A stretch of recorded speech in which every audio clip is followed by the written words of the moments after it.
defibrillator! Money could buy anything, even time, Someone even call a life code. itself. But one night, in the heart of the city, the richest man alive collapsed.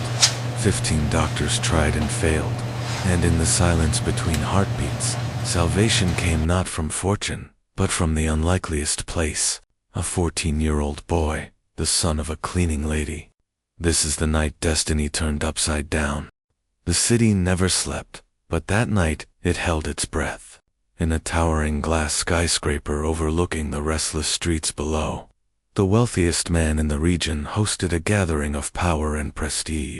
His laughter filled the grand hall. Champagne shimmered under golden chandeliers, and business partners clinked glasses in his honor. To the outside world, he was untouchable, a titan of industry, a symbol of success carved from sheer willpower. But behind the gleam of polished shoes and tailored suits, his body was betraying him. At first, it was subtle. A bead of sweat glistened on his temple, despite the cool air conditioning. His hand trembled slightly as he raised his glass for another toast. Then, as if struck by some invisible force, his legs buckled. The room gasped as the billionaire collapsed, the crystal flute shattering against marble floors. For a moment, time froze. Then came chaos. Guests rushed forward, their voices a blur of panic.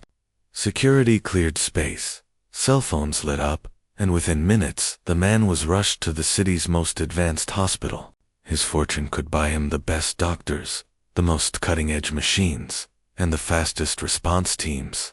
Surely, money would once again bend the world to his survival. But medicine doesn't bow to wealth. 15 doctors surrounded his bed, their faces tense under the glow of sterile lights. Machines beeped frantically, displaying heart rhythms that dipped and spiked like a storm at sea. Nurses handed instruments, specialists barked instructions, and every possible test was run. Yet, the answer remained elusive. Cardiac arrest? No. Neurological? Infection? Theories collided, but none brought clarity. Time drained away with every passing second. The billionaire, once a man who commanded boardrooms and bent nations with his signature, now lay helpless, his breath shallow, his lips pale. Outside the ward's heavy doors, life continued in its indifferent rhythm. A cleaning woman moved quietly, pushing her cart from corridor to corridor. At her side was her son, a boy of just 14. He was small for his age, dressed in worn clothes, but his eyes held a restless fire, as though always searching, always piecing together hidden puzzles. While the doctors scrambled, the boy lingered near the door, unnoticed. He pressed his cheek against the glass, peering into the storm of medical professionals fighting for a man's life. And then, he saw it. Not the machines, not the flashing monitors, not the frantic hands of experts who had studied medicine for decades. He saw something else, something simple, something everyone else had missed. The billionaire's chest rose unevenly, but it wasn't just the struggle for air. His neck muscles tensed in an unusual rhythm. His fingertips twitched in patterns that didn't align with the diagnosis being thrown around. It wasn't random. It was a signal, the body screaming, pointing toward the truth. His heart pounded with certainty. He had read about this once, in the tattered medical books he borrowed from the library. Books too advanced for most children, but devoured by his relentless hunger to understand. He remembered the rare condition, so often overlooked, that even experienced doctors misdiagnosed it.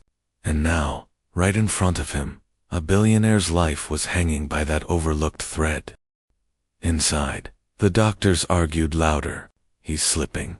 Prepare the defibrillator. No, wait, that could kill him if we're wrong. The boy couldn't stay silent. He turned to his mother. Mama, I know what it is. She hushed him. Not now. These are doctors, they know what to do. But he shook his head fiercely. No, they don't. They can't see it. But I do. His mother froze. She had always known her son was different. Since he was small, he had solved puzzles no one else could, corrected errors in bills and instructions. But this was life and death. The boy's gaze locked back onto the billionaire. If he stayed quiet, a life would be lost. If he spoke, he risked ridicule. But what was pride compared to a heartbeat? He pushed the door open.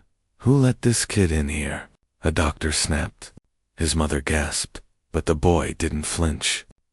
"You're treating the wrong thing," he said firmly. "It's not his heart. Look at his breathing, his neck. It's something else." The room erupted with disbelief. Some scoffed, others barked for security, but a few hesitated. His words weren't random. They were precise. "Observant, please," he said, softer. "If you do what you're about to do, you'll kill him." The billionaire groaned faintly, his chest rising in jagged intervals, the monitor screaming louder. The boy's mother trembled at the doorway, torn between pulling him out and trusting him. Then, a younger doctor, voice trembling, said, "Stop. Let him speak. 30 seconds won't kill us." The boy stepped closer. His airway isn't blocked. It's not his lungs failing.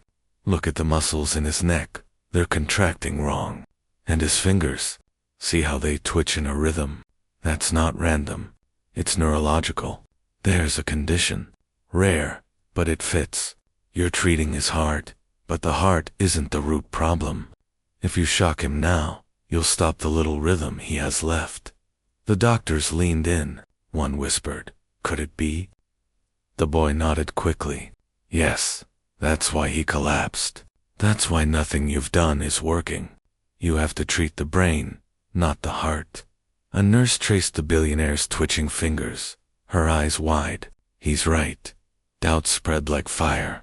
Pride battled reason, but the senior physician finally growled. "Fine, we'll try it your way. Medications aimed at stabilizing." Neurological pathways were rushed into the billionaire's system.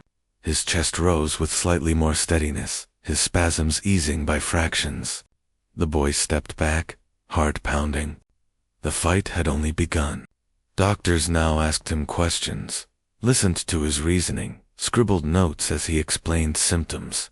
The ward transformed into a battlefield of science and instinct, with the boy at its center. Yet still, the billionaire was slipping. The boy's eyes narrowed. "You've stabilized him, but it's temporary. If you don't act now, his brain will shut off the last signals. Once that happens, he's gone." The senior doctor demanded, "What do you suggest, boy? We've given him everything medicine has." The boy hesitated. He had read about it once in a discarded journal. A procedure so rare, so experimental, most dismissed it. But here, it was the only chance. "You have to reset the pathway," he said. "Not just stabilize it. Reset it." "Impossible. Too dangerous. He won't survive." But the boy's voice cut through. "He won't survive without it. You know I'm right." He leaned close to the patient. "You've built empires. You've faced storms. But right now, your life depends on whether they'll listen. Fight with me, sir. Don't give up." A tear rolled from the billionaire's eye. The younger doctor stepped forward. "I'll do it," the senior hissed. "You'll risk your license. I'll risk it for his life." Instruments were prepared. The boy guided them, step by step, recalling every diagram, every word he had studied. The procedure began. The billionaire's body shuddered. Machines screamed. Minutes felt like hours. Then the monitor flatlined. His mother cried out. Nurses froze. The senior shook his head. "It's over." But the boy shouted, "No, wait, look." He saw the faintest twitch in the corner of the man's mouth, a spark his eyes alone could catch. "It's not gone. His brain is still firing. Just wait." The younger doctor leaned in, saw it too. "Charge again. You'll kill him," the senior barked. Too late. Energy surged. The billionaire's body jerked violently. Then beep, another beep, beep. The line on the monitor rose and fell, steady and strong. His chest expanded with a ragged breath.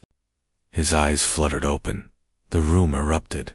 Nurses sobbed, doctors staggered back, his mother collapsed to her knees in tears.